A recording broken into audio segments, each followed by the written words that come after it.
Welcome back. If you haven't already, please hit that subscribe button, hit the little bell notification button next to it. You'll be notified of any new uploads. Spring is officially here. The reason I know that is because my hay fever has kicked off.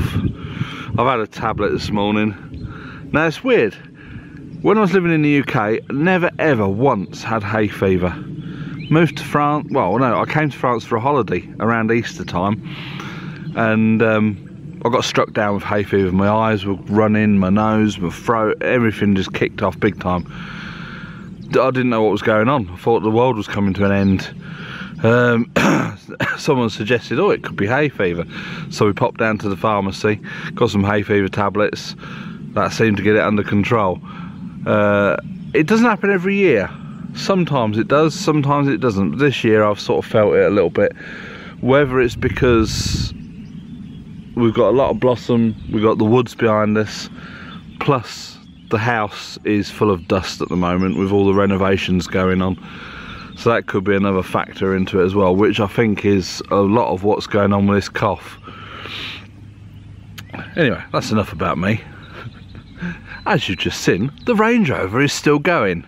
Hang on, I've got to touch some wood here. Touch wood. We had a really heavy trailer load yesterday, and I mean really heavy. I mean, I don't know if anyone's ever bought any kitchen units from IKEA, but we got the tall cupboard ones, and they are heavy. We had one of those in there, some other units, a mattress. It was. We're trying to get as much on the trailer without it being too heavy, but how do you gauge how heavy it is if you ain't got a weighbridge? It got us here under protest. We had a couple of little moments, but I've worked it out to sort of keep it under control, so the old girl's quite happy. She purrs along nicely, and yeah, Tina's just gone out shopping. So yeah, the Range Rover's still going. I think we've got one more trailer load to go. We're going to pop back tomorrow because I've got a doctor's appointment tomorrow. 7:15 at night. What's that all about? Anyway, we're going to get one more. See if we can do it with one more trailer load. Who knows? Yeah, we're going to try and get it all on this one last trailer tomorrow. Hopefully, don't get it too heavy again. There is still a bit of stuff in the house. We have got removals coming for the big stuff on the 15th, as I've probably told you already, but Tina's going to do a couple of back-to-back runs in the car, because with the seats folded down, the Range Rover is like a TARDIS. The stuff you can get in it is unbelievable, and so some of the big long stuff we're going to get tomorrow. The weather's not looking favourable, so we might have to load the trailer up and tarp it up. Don't really want to, but needs must and all that. Ludo, you're looking very casual there, mate, with your legs crossed. So look for the other one. Hello, Kira.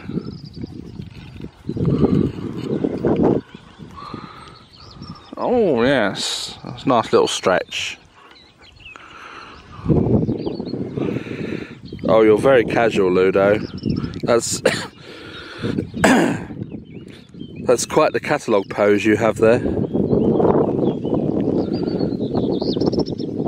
You trying to ignore me? Pretending you're asleep? I know your tricks, mate. Don't you want to be on the telly? Do you want to be a film star? Cluedo? Ludo. Ludo. You good boy. You couldn't give a monkeys, could you? But yeah, it's a lovely day on the farm again. I'm not sure what temperature is, but it is, well, I've got a fleece on. But everything's bursting into life. All the trees are coming out in blossom. The cows, I don't know if you can see the cows. in this little triangle field next to us, we have some cows. They keep moving them around. I'm assuming they keep moving them from one field to the next quite regular so they don't destroy the grass. The farmer did come out a couple of weeks ago and fertilised all the grass. He's out again today fertilising, actually. And their grass compared to our grass, the other side of the fence, is quite a lot greener than ours. Ours is coming on, but nowhere near as well as that. But we're not interested in fertilising the grass because once I get it all chopped down, it's going to be a wildflower meadow for Tina's bees, which I think I've probably told you about.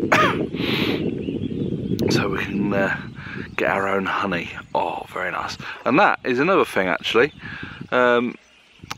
If you eat honey, natural honey, you know, not this runny honey in a squeezy bottle thing, the real deal from a beekeeper. If you consume honey that is within 100 miles of your house, that is a good way of combating hay fever. So, very interesting. Tina, crack on with these bees and I'll have some of your honey. Thank you very much. But yeah, that's probably about it for this video. It's short and sweet. The Range Rover's still going under protest.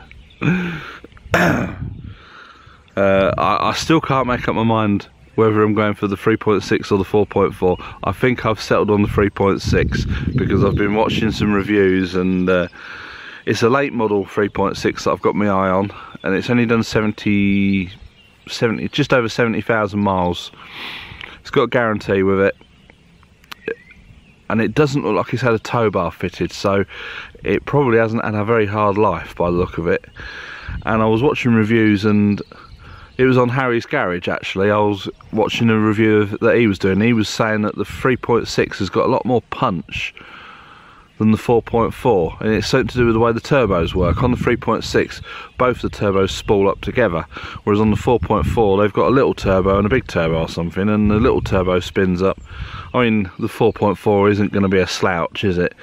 But for 5,000 to 6,000 euros more, is it really worth it? I'm thinking we'll go for the 3.6, and it'll be cheaper on insurance. Yeah. Oh, cars. There's too many choices. But yeah, I do quite like the 3.6. It's 270 odd horsepower, which is 100 horsepower more than the one we've got now. We're not going to be thrashing about in it. And the other one's going to be on the road. The only time it's not going to be on the road is when I recondition the gearbox. That is going to be the longest time it'll be off the road. What I plan to do is get all the parts ready, and then I could probably do it over a week once the workshop's done.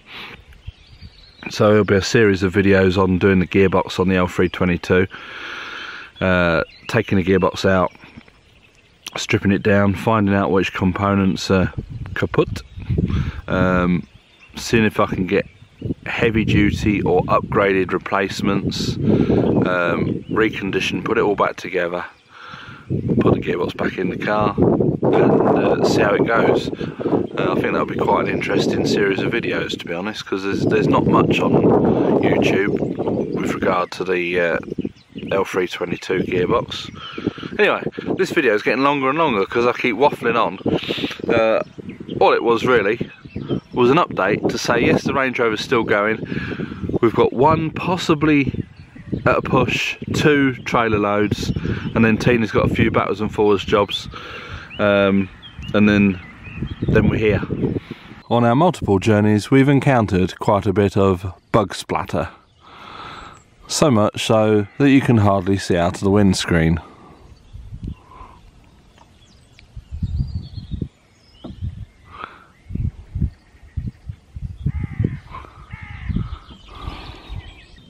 Well, you got your Hobbit steps. Not the best ones though, they're still ongoing. Oh, just got me. video. Look at that, it's as good as new. If you like this video, please give it a thumbs up. That all helps. It keeps our channel, it keeps our videos getting pushed up. It's not Range Rover content at the moment, but bear with us a couple of weeks, 2 weeks at the most, and then it'll be regular, because we'll have had the new car. We can do bits on the old car even though the workshop's not finished, or not even started, to be honest. But yeah, there'll be a few videos where we're going out buying a car, going out buying a mini digger, that kind of thing. So we'll bring you along for all of that. But I keep waffling on. I'm trying to end this video, so yeah, please give it a thumbs up. Subscribe if you haven't already. And from me and Tina, who's gone to the shops, it's bye for now.